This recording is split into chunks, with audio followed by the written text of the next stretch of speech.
부터 제가 알려드리는 관리에 돌입하셔야 돼요. 이 두피를 살릴 수 있는 게 바로 이 머리 관리 습관이에요.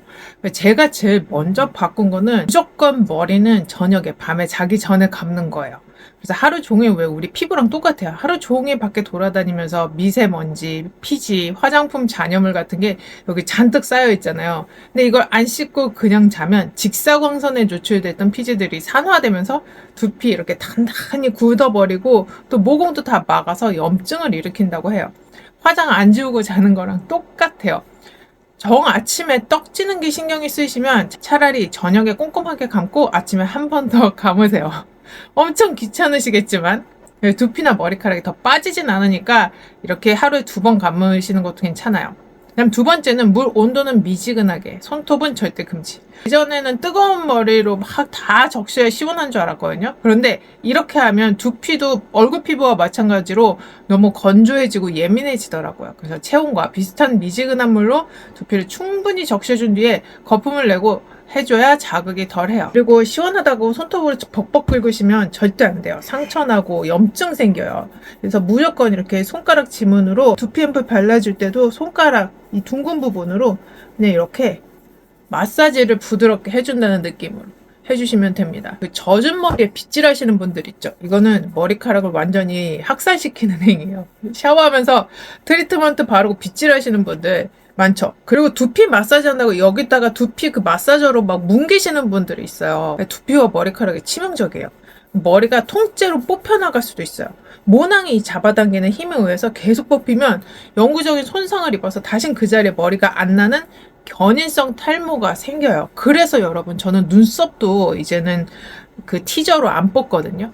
똑같아요. 털의 원리는. 그래서 엉킨 머리는 무조건 샴푸하기 전에 마른 상태에서 부드럽게 다 풀어주셔야 해요. 이렇게 아이들 머리나 내 머리 이렇게 꽉 묶는 분들 있죠. 아니면 뿌리 볼륨 살린다고 억지로 막 가르마 막 반대로 막 이렇게 타는 거. 이런 것도 두피에 굉장히 스트레스가 많이 가고 모근에도 스트레스가 많이 가니까 피하셔야 하는 행동이에요. 그리고 네 번째는 말릴 때는 머리 끝에 여기서부터 말리는 게 아니고 이 두피 속부터 이렇게 말려주셔야 돼요. 뜨끔하신 분들 많죠? 이 두피가 축축한 채로 방치가 되면 곰팡이균이 증식하기 딱 좋은 환경이 된대요. 그리고 바람도 뜨거운 바람은 정말 안 좋아요. 하지만 두피 화상을 입을 정도로 뜨겁지 않은 따뜻한 바람으로 이 두피 안쪽까지 정말 뽀송뽀송하게 완벽하게 말려주셔야 정수리 볼륨도 살고 두피염도 예방할 수 있어요. 이 머릿속 두피는 항상 건조한 상태로 유지를 해 주셔야 됩니다. 여러분 단 거 좋아하시죠? 이게 모낭을 말라 죽여요. 스트레스 받을 때 탕후루나 왜 달달한 케이크 드시는 분들 많죠? 이때 정제된 탄수화물과 이 당분이 탈모를 가속화시킨다는 사실 알고 계셨나요? 이 단 음식을 먹으면 혈당이 급격하게 치솟고 이걸 혈당 스파이크라 그러죠.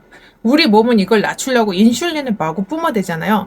이게 반복이 되면 세포가 인슐린에 둔감해지는 인슐린 저항성이 생기는데 이거는 단순히 음식만의 문제가 아니고 이때 남성 호르몬이 활성도가 높아진다는 게 문제예요. 그래서 모낭도 위축시키고 머리카락도 얇게 만들고 거기다가 고지방 식단을 또 자주 하면 이 모낭 줄기세포가 정상적인 머리카락을 만들지 않고 엉뚱하게 피부 각질세포로 변해버리면서 모낭이 영구적으로 고갈이 되는 무시무시한 연구 결과도 있다고 합니다. 그러니까 살 뺀다고 굶거나 특히 이게 다이어트 하면서 머릿결 관리하기 정말 어렵긴 한데요. 이 탄수화물을 아예 끊어버리시면 절대 안 돼요. 탄수화물은 머리카락이 자라나는 핵심 에너지원이거든요. 왜 그래서 다이어트를 하더라도 바나나, 고구마, 잡곡밥 같은 양질의 탄수화물은 꼭 드셔야 대사가 떨어지지 않고 모발로 에너지가 갈 수 있다고 하잖아요. 거북목이나 라운드 숄더로 이게 뒷목덜미 여기 딱딱하게 뭉쳐 계시는 분들 많죠. 저도 그렇거든요. 근데 여기가 두피로 올라가는 혈류가 여기서부터 막혀서 영양분이 못 올라가니까 틈 날 때마다 목 뒤쪽, 쇄골 쪽 근육 이런 데 같이 풀려주셔야 두피 탈모 예방을 막으실 수 있어요. 탈모 샴푸에는 돈 쓰지 마세요. 제가 그 영상 찍을 때마다 유일하게 안 들어가는 제품이 딱 하나 있어요. 바로 탈모 샴푸. 트리트먼트나 헤어 두피 케어 이런 건 굉장히 많이 소개를 시켜드렸잖아요. 여러분들이 굉장히 좋아해 주셨고 머릿결을 한시적으로 부드럽게 만들어준다던가 아니면 이제 두피 피부 관리용으로 바르는 앰플들은 고가의 아주 양질의 제품으로 쓰지만 머리가 납니다. 머리가 빠지지 않아요. 이렇게 이렇게 되어 있는 상품은 저는 샴푸로는 쓰지 않아요. 우리의 머리카락은 두피 표면이 아니라 이 피부 3에서 5mm 깊숙이 박힌 이 모낭에서 자라나는 거거든요. 그런데 머리 감을 때 쓰는 샴푸 성분이 그 피부를 뚫고 5mm 밑에 모낭까지 침투한다는 거는 물리적으로는 사실 불가능해요. 그래서 만약에 샴푸 성분이 혈관까지 침투한다면 머리가 나기 전에 부작용으로 큰일 나겠죠. 뇌가 다 망가질 거예요. 2022년 식약처에서 머리가 난다고 광고한 샴푸 회사들에게 과대 광고 다 경고장 이미 날렸어요. 샴푸통 이렇게 보면 탈모 증상 완화라고 써있죠. 여기서 말하는 완화는 머리가 나는 게 아니고 기름지고 각질 생기는 두피에 염증 증상을 줄여준다는 뜻이에요. 샴푸는 두피를 매일 깨끗하게 청소해주는 세정제일 뿐입니다. 비싼 돈 주고 샴푸로 이 머리가 난다는 효과를 기대하지 말라는 얘기예요. 그 요즘은 탈모 전문 의사들도 되게 많잖아요. 그러니까 탈모 전문의들에게 그에 따른 시술을 받거나 영양제를 사드시는 게 훨씬 이득입니다. 영양제도 종류가 굉장히 많죠. 그래서 영양제 또 뭐 먹어야 돼요 하시는데 여러 가지 먹어보고 또 내 돈 낭비를 막아주는 제품들을 추천을 해드릴게요. 그 맥주 효모, 강낭콩, 검은콩 이런 거 있잖아요.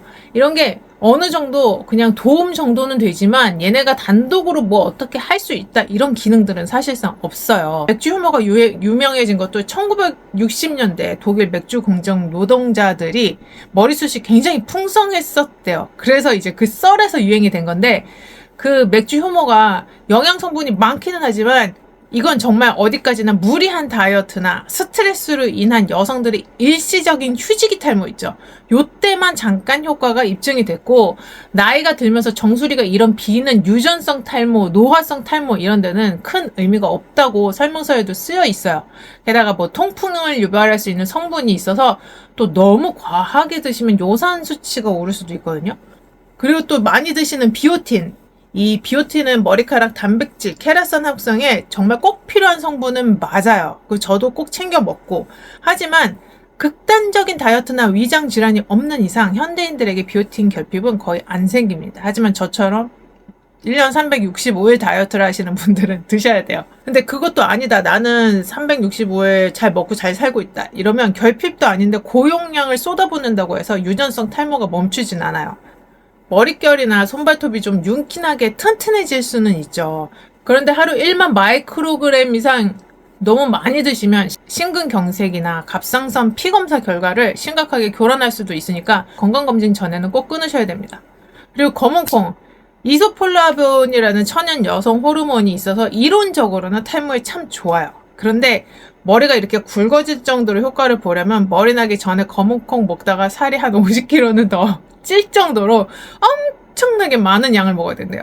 현실적으로 좀 불가능하죠. 그럼 도대체 뭘 먹어야 하나요? 논문으로 실제 효과가 입증된 영양제는 3가지가 있어요. 호박씨유, 이 탈모 유발 호르몬인 DHT를 억제하는 탈모약과 아주 비슷한 역할을 해요.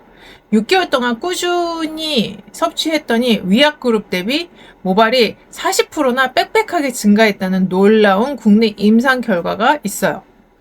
소팔메토, 이거 남성 전립선 영양제로 유명하죠. 전립선 비대증과 남성형 탈모는 원인이 같아서 작용 원리도 똑같아요. 이탈리아에서 2년간 추적했더니 전문 탈모약이 68% 개선될 때 소팔메토는 38%가 개선이 됐어요. 그러니까 영양제가 전문 의약품 절반 가까운 효과를 냈다는 건 정말 엄청난 겁니다. 그리고 비비스칼, 해양 생물 단백질이죠. 상어나 연체류에서 추출한 단백질인데 6개월 복용하면 한 굵은 모발 밀도가 유의미하게 증가한 걸로 입증이 됐어요. 그리고 우리 4050 여성들에게 진짜 꼭 필요한 기본 꿀템 2가지. 비타민 D. 저는 비오틴보다 이게 훨씬 더 중요하다고 봐요. 단순한 뼈 영양제가 아니라 모낭의 면역을 조절하고 미세 염증을 가라앉혀주는 호르몬 역할을 하거든요. 탈모 환자들은 비타민 D 수치가 심각하게 낮은 경우가 많아요. 그래서 실내 활동만 하고 선크림 바르는 우리들은 혈액검사 후 초기 한 6개월은 5,000 IU 본격적으로 보충하고 정상되면 한 1,000에서 2,000 IU를 유지해 주시는 게 두피 염증 막는 1순위입니다. 그리고 오메가3. 두피 끝까지 피가 잘 돌아야 새머리도 굵게 나겠죠. 혈액 점도를 낮춰서 모세혈관 순환을 돕고 미세 염증을 가라앉혀서 두피가 자주 붉고 가려운 분들에게 아주 효과적이에요. 여러분, 영양제는 비료 같은 거고 탈모를 근본적으로 막아주는 확실한 제초제는 전문 의약품, 탈모약이에요. 그러니까 남편분들이나 아들들 아니면 본인 그 서구감태 이런 거 무섭다고 탈모약 안 드시는 분들 계시죠. 전문의들은 그런 걸 비행기에서 떨어져 죽을까봐 무서워서 해외여행 못 가는 격이라고 얘기해요. 그러니까 실제 젊은 층에서 부작용 확률은 0.1에서 한 1% 수준으로 지극히 낮고, 혹시라도 문제 생기면 약 끊으면 성기능은 한 100% 정상으로 돌아온대요. 그러니까 약 복용은 비행기 이륙이랑 똑같아서 엔진을 풀파워로 뜨는 처음 한 2년은 하루도 안 빠지고 꾸준히 먹어야 평생 그 머리숱을 유지할 수 있어요. 그러니까 대머리는 늙어서 오는 자연스러운 노화 현상이지만 그 약을 먹으면 확연히 늦출 수 있습니다. 근데 안타깝게도 우리 여성들은 이 기형아 유발, 위험성 이런 것 때문에 먹는 탈모약을 또 쓸 수가 없어요. 여성분들은 미녹시딜 같은 바르는 약이나 전문 병원에서 주사 치료를 받으셔야 됩니다. 요즘 머리가 부쩍 얇아지고 정수리 비어 보여서 속상하셨던 분들은 탈모를 남 탓, 스트레스 탓하면서 외면하지 마시고, 오늘 제가 이 짚어드린 놀라운 머리 감기, 식습관 관리, 그리고 비타민 D나 오메가3 이런 호박씨유 같은 검증된 영양제부터 챙겨보세요. 그리고 정수리가 휑해진 게 눈에 보인다 이러면 당장 전문 병원을 가시는 게 시간을 버는 유일한 방법입니다. 오늘 제가 정리해드린 내용 도움이 많이 되셨나요? 그러니까 비싼 돈 쓰기 전에 내 두피에 진짜 필요한 게 뭔지 꼭 체크해보시고, 또 우리 40대, 50대들도 풍성하고 건강한 머릿결 오래오래 유지해봐요. 이 영상이 도움이 되셨다면 구독과 좋아요 꾹 눌러주시고, 탈모 고민하는 친구분들께 카톡으로 공유해주세요. 안녕.